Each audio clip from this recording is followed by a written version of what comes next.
wata kala ce ruwa fara kai wancan ne leda fara ne da sauri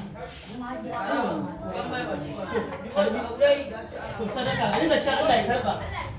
duk wanda aka ba ya ce Allah shi karba kowa ya ce Allah shi karba azumi falala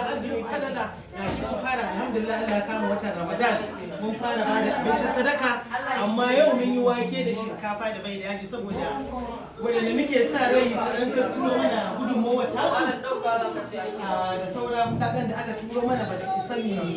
sai kajin ba tukuna da saura da kunu da zoɓorodo muke da niyayi to amma dai da yake kullum ne insha Allah a cikin watan nan Allah ya ta amin ya Allah ya karba a dinga Allah ya karba wanda ana dariya ba a dinga fara abinci falala ce duk wanda ibada sadaka abinci yana da lada da fafe ga shi kuma da fafe sadaka fi sabilillah watan azumin Ramadan a dinga Allah ya karba yawwa sa albarka zuba musu mai sosai a dinga zuba mai sosai yawwa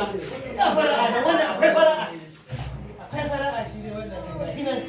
haka ake so kamar azumin baya dukan shi kamar to a dinga Allah ya karba albarka idan bi ka yi sai a gaya muku yawwa zuba mai da yaji alaina to na yaji ka abu ta yaji ko rike mun ne